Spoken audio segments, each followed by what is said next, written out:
नमस्कार साथियों, एक बार आपका फिर से हार्दिक स्वागत है। लास्ट टाइम में हम पढ़ रहे थे 1857 की क्रांति, जिसका भारत में हमने विस्तार देखा था। जैसा कि आपने पढ़ा कि क्रांति की जो तारीख निश्चित हुई थी वो 31 मई हुई। हालांकि क्रांति समय से पहले क्या हुई, शुरू हुई थी 10 मई 1857 को। तो उसका रीजन मैंने आप लोगों को बताया था कि क्रांति जो 31 मई को होने वाली थी वो 10 मई को ही क्यों शुरू हुई। इसका मेन रीजन था 29 मार्च 1857 का सैनिक विद्रोह, जो कि बैरकपुर छावनी में हुआ था। इसी के फलस्वरूप 10 मई को मेरठ में क्रांति होती है। मेरठ के बाद में क्रांतिकारी दिल्ली चले जाते हैं और वहां पे बहादुर शाह जफर को क्रांति का नेतृत्वकर्ता घोषित कर देते हैं। और अंग्रेजों को ये बात पसंद नहीं आई और बहादुर शाह को पहले हुमायूं मकबरा में कैद करके रखते हैं और उसके बाद में कहाँ ले जाते हैं, रंगून, और वहीं पे उनकी क्या हो जाती है 1562 में मृत्यु। तो इसके बाद हमने झांसी में क्रांति पढ़ी, कानपुर में क्रांति पढ़ी, लखनऊ में क्रांति पढ़ी। जैसा कि आप सभी को थंबनेल में दिख रहा है कि आज हम शुरुआत करेंगे राजस्थान का इस क्रांति में क्या योगदान रहा, और राजस्थान में आज क्रांति का करेंगे शंखनाद। तो जुड़ जाइए सभी।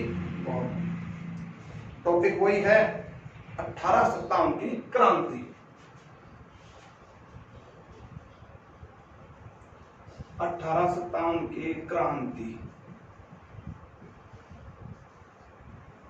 दोस्तों, राजस्थान में क्रांति का शंखनाद शुरू करने से पहले कारण आपको पढ़ना जरूरी है। क्रांति राजस्थान में क्यों हुई, क्या कारण था इसका।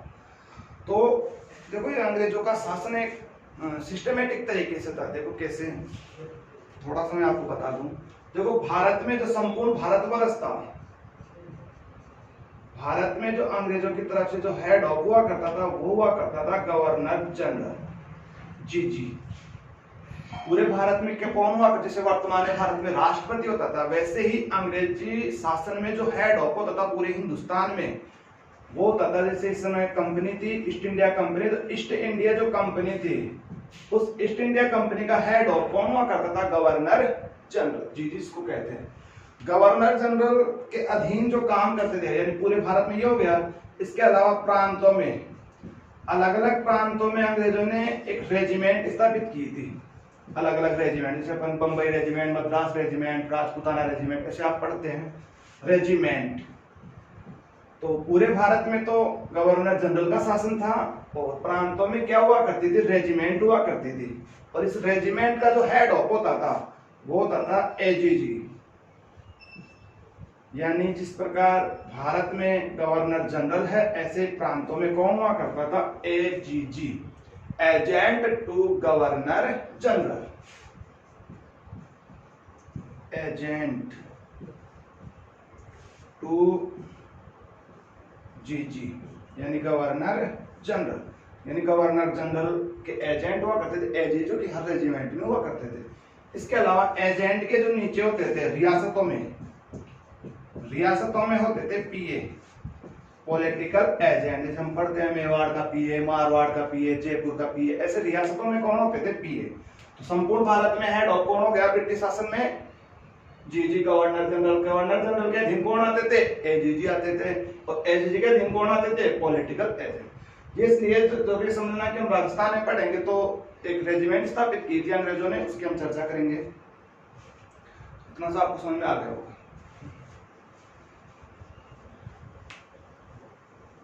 तो ध्यान दें मेरे प्रिय विद्यार्थियों,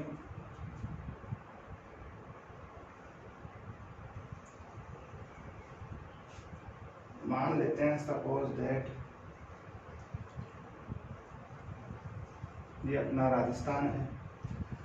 तो राजस्थान की बात करें तो अंग्रेजों ने यहाँ पे स्थापित किए थे राजपूताना रेजिमेंट। राजपूताना रेजिमेंट,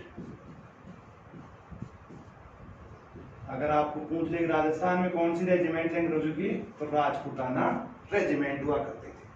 अब ये जो राजपूताना रेजिमेंट है, इसकी जो स्थापना हुई थी ये हुई थी 1832 में। ध्यान रखना मेरे दोस्तों, कब हुई थी स्थापना, 1832। और 1832 में इसकी स्थापना करने वाले थे भारत के जो इसमें जो ईस्ट इंडिया कंपनी के गवर्नर जनरल थे lord William Bentinck. Lord William Bentinck, William Bentinck जो थे वो इस समय भारत के क्या थे, गवर्नर जनरल थे। और इन्होंने ही, लॉर्ड विलियम बेंटिंग ने ही राजपूताना रेजिमेंट की क्या की थी, स्थापना की थी 1832 में की। और इसके दो मुख्यालय बनाए गए, ध्यान रखना, तो क्या बनाए गए थे, मुख्यालय, दो मुख्यालय बनाए गए राजपूताना रेजिमेंट के। क्यों बनाए उसका भी रीजन है। देखो आप सभी जानते हैं कि अंग्रेज यहाँ पे बैठेंगे, और अंग्रेज बैठेंगे, अंग्रेज आप जानते हैं यूरोपीय देशों से, ठंडे प्रदेशों से आते हैं। तो अपने राजपूताना जैसा कितनी यहाँ पे कड़ाके की गर्मी पड़ती है और कड़ाके की गर्मी और सर्दी भी पड़ती है। तो इन्होंने क्या किया, सीजन क्या, मौसम के अनुसार इस राजपूताना रेजिमेंट के दो मुख्यालय बनाए। एक तो इन्होंने बनाया माउंट आबू, एक मुख्यालय तो इनका कहाँ था, माउंट आबू।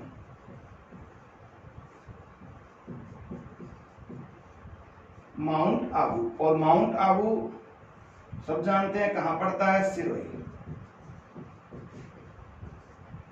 और माउंट आबू का जो मुख्यालय था ये था गर्मियों में, यानी जब गर्मियां पड़ती थी राजस्थान में, तो ये जो राजपूताना रेजिमेंट के जो अधिकारी थे वो कौन से मुख्यालय में जाते थे, माउंट आबू। और जनरली सर्दी में जो है, शीतकाल में इनका मुख्यालय हुआ करता था अजमेर।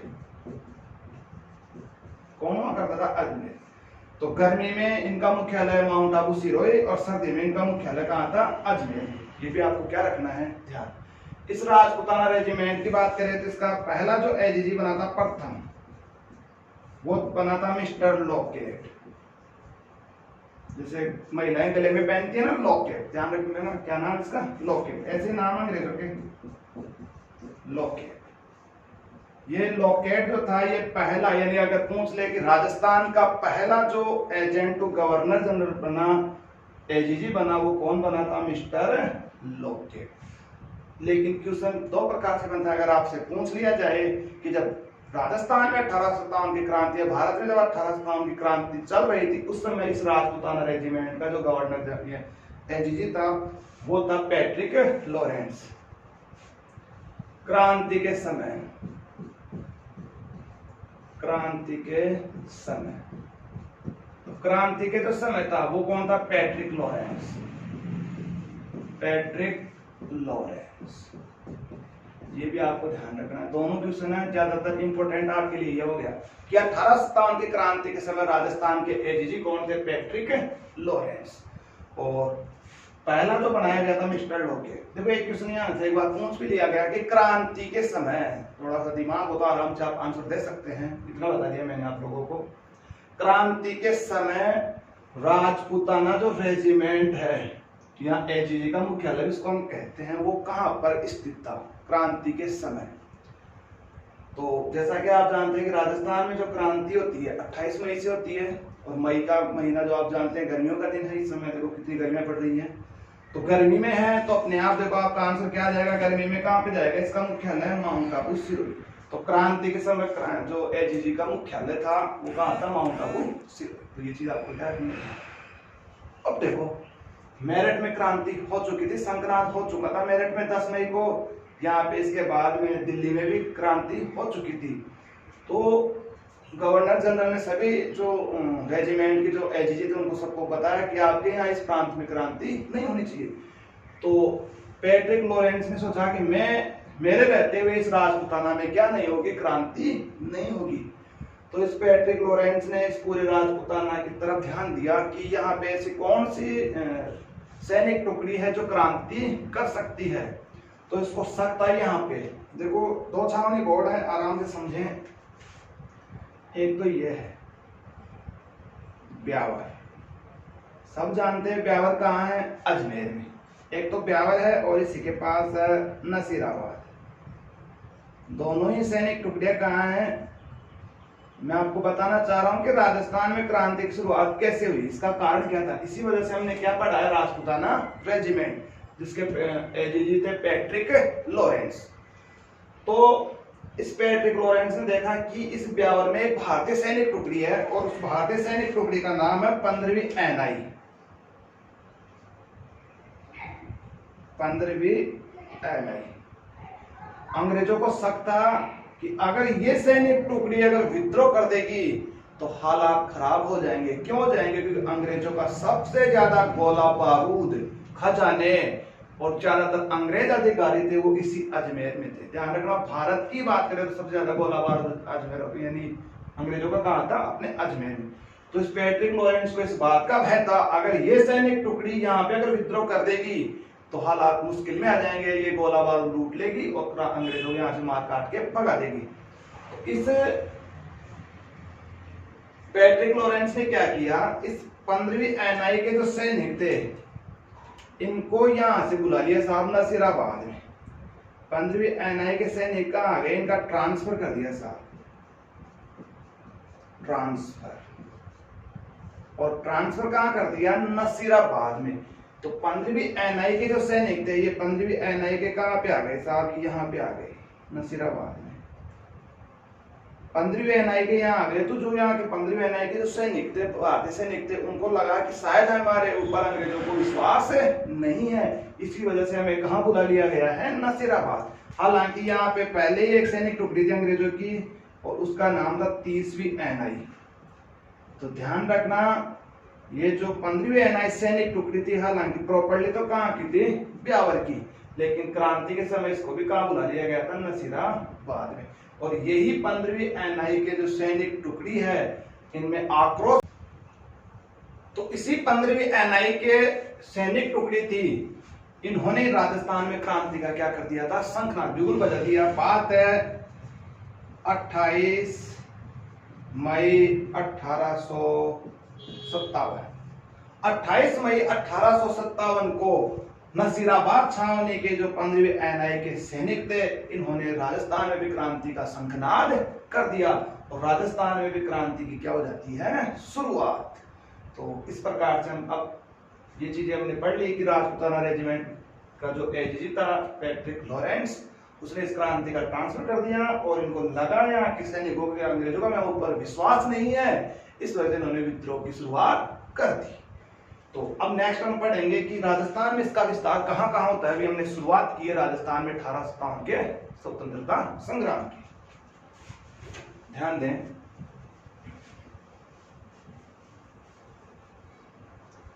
तो देखो राजस्थान की बात करें तो कौन कौन सी सैनिक टुकड़ियां थी, कौन कौन सी ने राजस्थान की सैनिक टुकड़ियों ने क्रांति में भाग लिया, इसकी हम चर्चा करेंगे अभी। तो राजस्थान की बात करें तो राजस्थान में टोटल 6 छावनी बोर्ड हैं। ध्यान रखना, अगर आपसे पूछ ले कि राजस्थान में टोटल छावनियां कितनी थी, तो राजस्थान में टोटल जो छावनियां थी सैनिक जो टुकड़ियां थी वो केवल कितनी थी? 6। आपके कंपटीशन एग्जाम में ये भी पूछा जा सकता है कि कौन सी नहीं थी, कौन सी है, कौन सी कहां पर स्थित है, कौन सी राजस्थान से बाहर है। तो अब पहला क्वेश्चन ये है, छोटी एग्जाम्स में पूछ भी लेता है जनरली कि राजस्थान में कुल छावनी बोर्ड कितने थे? 6। फिर क्वेश्चन ये भी बनेगा कि जो 6 छावनी बोर्ड हैं उनमें से क्रांति में भाग लेने वाली कितनी थी और नहीं लेने वाली कितनी थी। तो ध्यान रखना मेरे दोस्तों, 1857 की क्रांति में जो 6 छावनी बोर्ड टोटल थी उनमें से 2 ने भाग नहीं लिया। 2 छावनी बोर्डों ने क्या नहीं लिया था? भाग नहीं लिया। ये भी आपको क्या रखना है? ध्यान। तो अभी आपको यही नहीं पता कि कौन कौन सी छावनियां हैं। देखो 6 छावनियां याद करना बिल्कुल इजी है। मैं आपको एक ट्रिक बताऊंगा, उस ट्रिक के माध्यम से आपको पता चल जाएगा कि राजस्थान में 6 छावनियां कौन कौन सी। देखो ट्रिक बहुत इजी है, वैसे जनरली बिना ट्रिक पे आप डायग्राम से भी याद रख सकते हैं। जो मेरे मित्र बिल्कुल भोले हैं जिनको याद बहुत कम होता है उनके लिए ट्रिक बढ़िया है।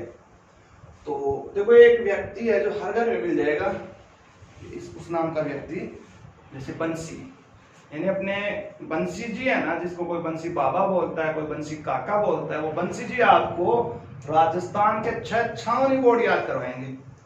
अब आप कहोगे कि बंसी जी कैसे करवाएंगे? बिल्कुल करवाएंगे। तो अपने जो बंसी बाबा है या बंसी काका है या बंसी जी है उसको ये कहो आप कि बंसी जी आप है ना नीम में चढ़कर देखो कितनी छावनियां हैं, तो वो आपको बता देगा कि कितनी हैं, 6 हैं। देखो कैसे बताएगा, ध्यान दें।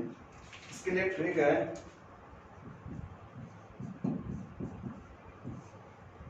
ए बंसी,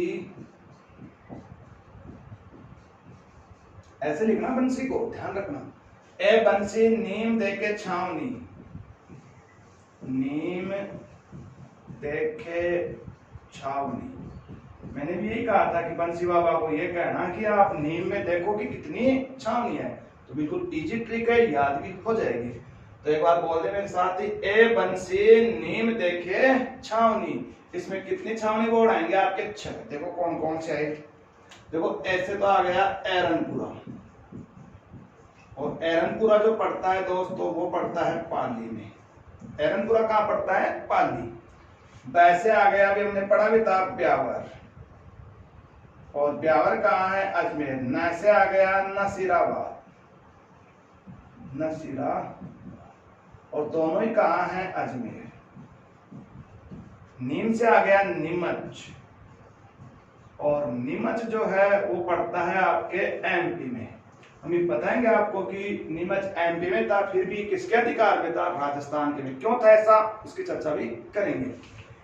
जैसे आ गया देवली, और देवली जो पड़ता है वो पड़ता है टोंक, और लास्ट में आ गया खेरवाड़ा, और खेरवाड़ा जो पड़ता है वो पड़ता है आपके उदयपुर। तो आपसे पूछ लिया जाए कि राजस्थान में कुल छावनी बोर्ड जो थे वो कितने थे, 6। एरनपुरा, ब्यावर, नसीराबाद, नीमच, देवली और खेरवाड़ा। तो ये 6 छावनी बोर्ड हैं जिनमें से 2 ने भाग नहीं लिया। और वो 2 छावनी बोर्ड कौन से हैं जिन्होंने भाग नहीं लिया? भाग नहीं लेने वाले जो छावनी बोर्ड थे, एक तो आपका ब्यावर, क्योंकि ब्यावर से सैनिक टुकड़ी कहाँ आ गई थी, नसीराबाद, और एक आपका खेरवाड़ा। तो ये भी आपको ध्यान रखना है कि ब्यावर सैनिक टुकड़ी छावनी और खेरवाड़ा जो छावनी है, इन दोनों ने क्रांति में क्या नहीं लिया था, भाग नहीं लिया था। तो केवल कितने लिया, 4 क्रांति यानी सैनिक टुकड़ी थी, जैसे एक तो एरनपुरा है, एक नसीराबाद है, एक नीमच और एक देवली है। केवल इन्होंने क्रांति में क्या लिया था, तो आराम से ट्रिक से आपको याद हो जाएगा, बिल्कुल इजी। तो ए बंसी नीम देखे छावनी, इसमें 6 छावनी बोर्ड आपके आ गए। इनको आप लोकेशन के हिसाब से भी देख लो कि कौन से कहाँ हैं, जिससे आपको नक्शे से भी याद रहेगा।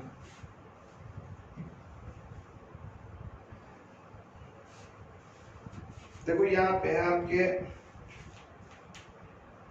अभी बताया भी था आप, इसी के पास में है नसीराबाद, ये आपकी आ गई एरनपुरा, इधर आपकी आ गई खेरवाड़ा, ये आपकी आ गई देवली, और एक आपकी यहाँ पे है, राजस्थान से बाहर है, इसका नाम है नीमच। तो कितने छावनी बोर्ड हो गए आपके, 6 हो गए, 5 ये हैं, एक बाहर है। तो अब आपको ये पता होना चाहिए कि नीमच हालांकि लोकेशन के अकॉर्डिंग तो कहाँ पड़ रहा है, ये एमपी में पड़ता है, वर्तमान एमपी। लेकिन ये अधिकार क्षेत्र जो था वो किसके अधिकार से था, देखो अपने ये रियासत थी पूरी की पूरी, ये थोड़ा सा भाग इधर भी इसका, ये रियासत हुआ करती थी आपकी कौन सी, मेवाड़। और इस समय जो मेवाड़ के जो पॉलिटिकल एजेंट थे, पीए थे मेवाड़ के पीए, वो थे मेजर सावर्स। तो मैं आपको ये बताना चाह रहा हूं कि ये नीमच पर राजस्थान का अधिकार कैसे था। तो नीमच की बात करें तो ये अपनी एक मेवाड़ रियासत, मेवाड़ का जो पीए था वो मेजर सावर्स था, और ये नीमच जो छावनी है मेरे दोस्तों, ये इसी मेजर सावर्स के अधीन आती थी। इसी वजह से इसको हम कहाँ पढ़ते हैं, राजस्थान में पढ़ते हैं। बाहर थी लेकिन अधिकार किसका था, मेजर सावर्स का था, बोले तो राजपुताना का था। तो ये चीज मैंने आपको बता दी। अब एक एक जगह हम क्या पढ़ेंगे, क्रांतियां पढ़ेंगे राजस्थान में, कहाँ पे क्रांति क्या हुआ उसकी चर्चा करेंगे।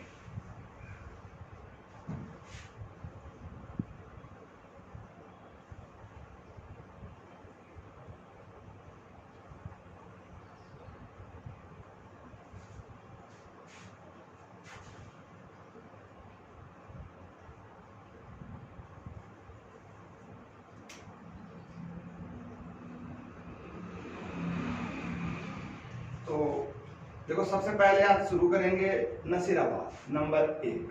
पहला जो क्रांतिकारी स्थल है वो ये है,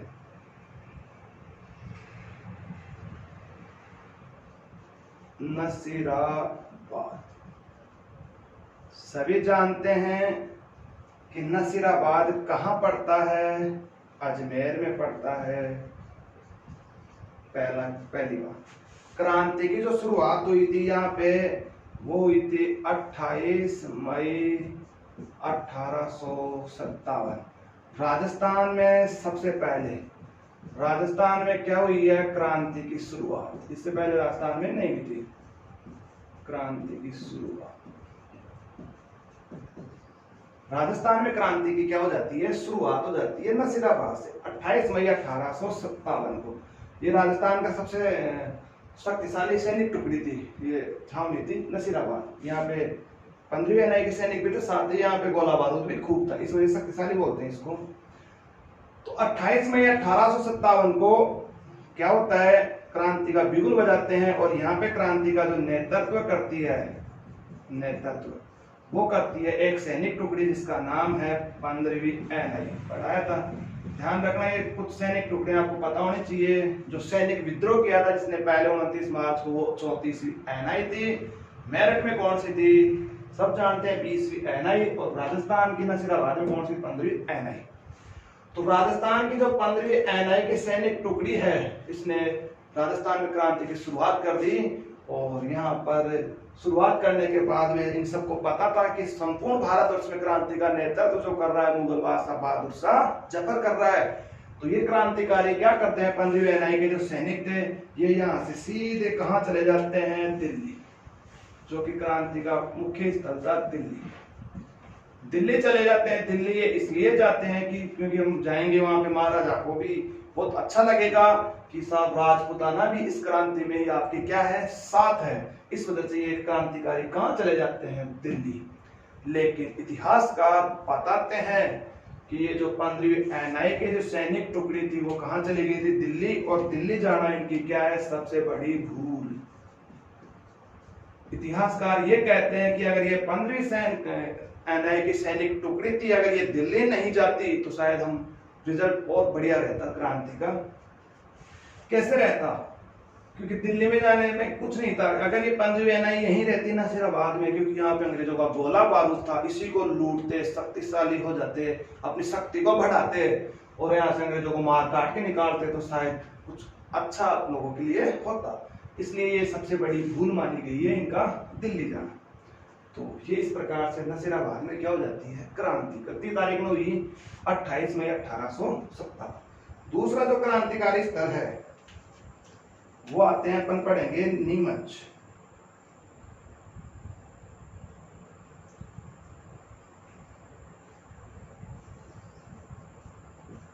नीमच में क्रांति। देखो नीमच में जो क्रांति हुई है, नीमच सब जानते हैं कहां पड़ता है, एमपी। और नीमच में जो क्रांति हुई है कितनी तारीख को हुई है, 3 जून को, 3 जून 1857। 28 मई और मई के बाद जून, 3 जून को क्या होती है, नीमच में क्रांति। तो आराम से समझे। नीमच की बात करें तो नीमच में जो क्रांति का नेतृत्व किया था, नेतृत्व 2 व्यक्तियों ने किया था। एक तो था, मुख्य रूप से 2 है, मोहम्मद अली बेग और दूसरा व्यक्ति था हीरा सिंह। हीरा था वो एक दिन में से। तो ध्यान देना, मोहम्मद अली बेग और हीरा सिंह ने यहाँ पे क्रांति का क्या किया, नेतृत्व। और यहाँ नीमच में क्रांतिकारियों को मार काट के भगाने लगे। तो साहब नीमच से यहाँ पे, नीमच में 40 अंग्रेज थे, ध्यान रखना, 40 अंग्रेज यहाँ से भागे साहब। कितने अंग्रेज भागे, 40 अंग्रेज थे। वो कहाँ क्या हुआ, जब इन अंग्रेजों ने, अली बेग, हीरा सिंह ने, बाकी जो क्रांतिकारी जो उन्होंने अंग्रेजों को मार काट के भगाने लगे, तो साहब यहाँ से 40 अंग्रेज भागे और भाग कर आ गए यहाँ पे एक स्थान है डूंगला। 40 अंग्रेज भाग कर कहाँ आ गए, डूंगला। और डूंगला नामक स्थान जो पड़ता है, ये पड़ता है दोस्तों चित्तौड़ में। डूंगला डूंगला में आ गए साहब भाग कर। कौन आ गए? 40 अंग्रेज। क्यों आ गए? क्योंकि क्रांतिकारी वहां पे क्रांति की शुरुआत कर देते हैं और वहां पे अंग्रेजों को मार काटना शुरू कर देते हैं। साहब डूंगला चित्तौड़ में आ गए, और चित्तौड़ आप सब जानते हैं मेवाड़ रियासत में है। ये आपकी मैंने लिख दी है मेवाड़। अब साहब क्रांतिकारी ने कौन सी पाचे पहन रखी थी? क्रांतिकारी भी पीछे पीछे आ गए साहब। क्रांतिकारी भी पीछे पीछे कहाँ आ गए? चित्तौड़ आ गए, और यहाँ पे इन 40 अंग्रेजों को क्या कर लिया? कैद। तो आपसे पूछ लिया जाए कि 1857 की क्रांति के दौरान 40 अंग्रेजों को जो कैद किया गया था वो कहाँ किया गया था? डूंगला चित्तौड़। और ये कौन सी रियासत के अधीन था? मेवाड़। थोड़ा सा आप समझ लें, मेवाड़ के इस समय जो महाराजा थे वो थे स्वरूप सिंह। मेवाड़ के महाराजा कौन थे? स्वरूप सिंह। नाम ही स्वरूप, काम भी स्वरूप ही किया था इसने। स्वरूप सिंह इस समय मेवाड़ के क्या थे? महाराजा। और अभी मैंने आप लोगों को बताया था कि मेवाड़ के जो पीए थे, पॉलिटिकल एजेंट, जिसके अधीन ही आती थी ये सैनिक टुकड़ी, उसका नाम था मेजर सावर्स। मेजर सावर्स जो कि संपूर्ण मेवाड़ का क्या था? पॉलिटिकल एजेंट था। और इसी मेवाड़ के डूंगला नामक स्थान पर 40 अंग्रेजों को कैद किया। ई बात को लागो थाग, ई बात को थाग कुंडे लागो मेजर सावर्स को कि मेरे 40 अंग्रेज भाइयों को क्रांतिकारियों ने क्या कर लिया है? कैद। तो ये मेजर सावर्स क्या करता है? एक विशाल सेना लेके पहुंचता है साहब डूंगला। एक बड़ी सेना के साथ डूंगला यहाँ पहुंचता है। डूंगला कहाँ? चित्तौड़। और यहाँ से डूंगला से इन 40 अंग्रेजों को छुड़ाया साहब। क्या किया? इनको मुक्त करवा लिया, छुड़ाया, और यहाँ से क्रांतिकारियों को भगाया। क्रांतिकारियों को यहाँ से क्या किया? भगाया। और ये क्रांतिकारी भाग कर आ जाते हैं कहाँ पे? देवली में। अभी देवली में क्रांति होगी। कहाँ पे आ जाते हैं? क्रांतिकारी भागकर देवली में आ जाते हैं। तो ध्यान दें, वापस समझें। यानी मेजर सावर्स जो मेवाड़ के पॉलिटिकल एजेंट थे वो विशाल सेना लेके पहुंच जाते हैं डूंगला। और डूंगला में वो क्या करते हैं? यहाँ 40 अंग्रेज जो कैद थे क्रांतिकारियों के पास, उनको छुड़ाते हैं और क्रांतिकारियों के हाथ से भगा देते हैं। क्रांतिकारी भागकर आ जाते हैं देवली में। अब साहब ये 40 अंग्रेज जो थे, ये मेजर सावर्स क्या करता है? इन 40 अंग्रेजों को, इन 40 अंग्रेज जो इसके भाई थे, भाई बंधु थे, इन 40 अंग्रेजों को लेके आता है किसके पास? स्वरूप सिंह के पास। और स्वरूप सिंह से कहता है कि आपकी रियासत में क्या हो रहा है? मेरे अंग्रेज भाइयों को यहाँ पे कैद करके रखा गया है, तो आपकी जिम्मेदारी है, आपने साइड संधियां की है, हमारी रक्षा का आपने वचन दिया है, और प्राण जाए बट वचन नहीं जाए। तो आपकी जिम्मेदारी बनती है कि हम आपकी इन 40 अंग्रेजों की क्या करें? सहायता करें। और स्वरूप सिंह इनको क्या दे देता है? शरण। एक तरफ तो राजस्थान के जो क्रांतिकारी भाई हैं वो अंग्रेजों को भगाने में लगे हुए हैं, और आपके राजपुताना के जो शासक है स्वरूप सिंह जैसे, वो अंग्रेजों को क्या दे रहे हैं? शरण। तो बताओ कहां पे ये क्रांति सफल होगी? तो शरण दे दी साहब स्वरूप सिंह ने। तो ऐसे ध्यान रख लेना कि अंग्रेजों को जो शरण दी थी वो किसने दी थी? स्वरूप सिंह। नाम ही स्वरूप, काम भी स्वरूप ही किया इसने अंग्रेजों को शरण देने का। और ये जो शरण दी गई थी वो दी गई थी जग मंदिर में। जग मंदिर। और सभी जानते हैं कि जग मंदिर कहाँ है? एक झील है पिछोला। जैसे इतिहास में पढ़ेंगे, जग मंदिर वगैरह पढ़ेंगे उस समय इसके बारे में पढ़ेंगे। जग मंदिर पिछोला झील के किनारे है। और ये सारा का सारा प्रोग्राम कहाँ है? उदयपुर। कहाँ है? उदयपुर। तो जग मंदिर में इन्होंने शरण दे दी इन 40 अंग्रेजों को। तो पूछ लिया जाता है कि राजपुताने का वह शासक जिसने अंग्रेजों की सहायता की थी और 40 अंग्रेजों को शरण दी, क्रांति के दौरान अंग्रेजों को शरण देने वाला पहला राजपूत शासक बन गया स्वरूप सिंह, जो कि 40 अंग्रेजों को क्या देता है? शरण। एक बात क्या रखनी है? ध्यान रखने की बात यह है कि एक महाराजा है बीकानेर की, यही बता देता हूं कंफ्यूज नहीं हो। बीकानेर के महाराजा है सरदार सिंह। बीकानेर के महाराजा कौन है? सरदार सिंह। ये राजपूताना के ऐसे शासक है जिसने अंग्रेजों की सहायता के लिए रियासत से बाहर क्या भेजी थी? सेना। तो ध्यान रखना, सरदार सिंह ने क्या की? अंग्रेजों की सहायता के लिए रियासत से बाहर अपनी सेना भेजी थी।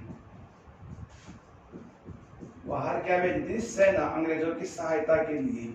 इसने तो अपनी रियासत में शरण दी, इसने अंग्रेजों की सहायता भारत यानी राजस्थान से बाहर अपनी क्या भेजी थी? सेना भेजी थी। तो ये भी आपको रखना है ध्यान। तो राजस्थान में 2 जगह हमने क्रांति की, एक हमने की नसीराबाद में क्रांति और एक हमने की नीमच में क्रांति। और नीमच के क्रांतिकारी मैंने बताया कि भागकर कहाँ आ जाते हैं? देवली। तो अब पढ़ेंगे देवली में क्रांति। स्क्रीनशॉट लेना चाहो तो ले सकते हैं मेरे प्रिय दोस्तों एंड मेरे भक्तों, कई विद्यार्थी, क्योंकि मेरी आदत है दोस्त वगैरह, क्योंकि ऑफलाइन जो क्लास होती है उसमें दोस्त वगैरह ऐसा नहीं बोला जाता। विद्यार्थी में तो मेरी आदत पड़ी रहती है, मैं अपने बच्चों को यही बोलता हूँ मेरे प्रिय भक्तों। तो कई विद्यार्थी कमेंट भी कर रहे थे मुझे पर्सनली, सर आप बोलते नहीं हो यहाँ पे तो भक्त वगैरह, तो आज बोल देता हूँ मेरे प्रिय भक्तों, आप स्क्रीनशॉट ले सकते हैं।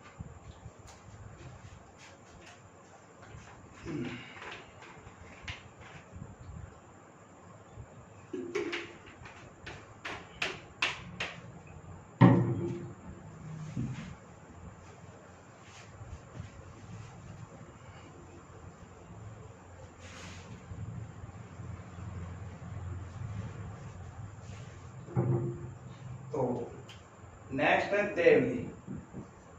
सब जानते हैं कि देवली कहां पड़ता है? टोंक। देवली में जो क्रांति होती है वो होती है 7 जून 1857। तो देवली में क्या होता है? मैंने बताया कि नीमच के जो सैनिक थे वो वहां कहाँ जाते हैं? देवली। तो नीमच छावनी और देवली ये दोनों मिलकर क्या करते हैं? क्रांति। यानी दोनों सैनिक टुकड़ियां मिलकर क्या करते हैं? क्रांति करते हैं। और कहां करते हैं? देवली में। क्वेश्चन यहां से यही बनता है कि नीमच के सैनिकों ने कौन से क्रांतिकारी स्थल के साथ मिलकर क्रांति की थी? तो देवली, 7 जून को। इतना आपको रखना है ध्यान, ज्यादा इंपोर्टेंट इसमें कुछ है नहीं। चौथा जो छावनी बोर्ड, क्योंकि 4वीं हुई थी क्रांति, चौथा जो छावनी बोर्ड है वो है एरनपुरा। सब जानते हैं कि एरनपुरा कहां पड़ता है? पाली।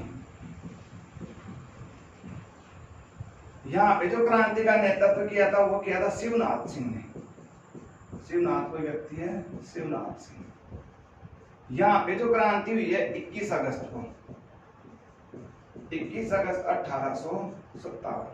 21 अगस्त 1857 को क्या होता है? एरनपुरा में भी क्या हो जाती है? क्रांति, शिवनाथ सिंह के नेतृत्व में। और यहाँ पे क्या होता है? एरनपुरा में ही अपने जो राजस्थान के एजेजी बताया था पैट्रिक लॉरेंस, इस पैट्रिक जो लॉरेंस था, इस पैट्रिक लॉरेंस का जो पुत्र था अलेक्जेंडर,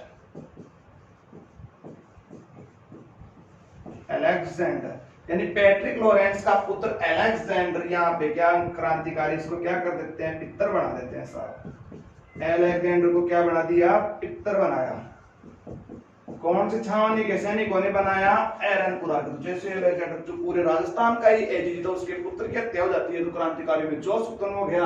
और जोश उत्पन्न होने के बाद में इसी छावनी बोर्ड के क्रांतिकारी ने दिया था नारा, दिल्ली चलो मारो फिरंगी। चलो दिल्ली, चलो दिल्ली मारो फिरंगी। एक तो हमने बताया था कि गंगा नदी के किनारे जो क्रांतिकारी थे वहां पे उन्होंने नारा दिया था मारो फिरंगी, इन्होंने दिया चलो दिल्ली मारो फिरंगी। तो इस प्रकार राजस्थान के 4 छावनी बोर्डों में क्रांति हो जाती है। देखो दोस्तों, इन 4 छावनी बोर्डों के अलावा भी राजस्थान में कुछ ऐसे स्थल हैं जहां पे क्या हुई थी? क्रांति। जैसे आहुआ में क्रांति हुई, बहुत शानदार तरीके से वहां पे 2 युद्ध लड़े थे कुशाल सिंह ने। फिर कोटा में क्रांति हुई, कोटा के राम सिंह को भी वहां पे कैद करके। सबसे भीषण जो क्रांति होती है वो कोटा में होती है। तो आज के लिए इस वीडियो में इतना ही। नेक्स्ट जो चीजें हमने आहुआ में पढ़ेंगे, इसके अलावा भरतपुर में क्रांति पढ़ेंगे, कहाँ का क्रांति नहीं वो पढ़ेंगे, कोटा में क्रांति पढ़ेंगे, वो सारा सिस्टम नेक्स्ट वीडियो में पढ़ेंगे। अगर आपको वीडियो अच्छा लगा तो लाइक, शेयर और कमेंट, और आप चैनल को भी सब्सक्राइब कर दें मेरे दोस्तों, जिससे मैं लाइव आपको पढ़ा सकूं। धन्यवाद आज के लिए।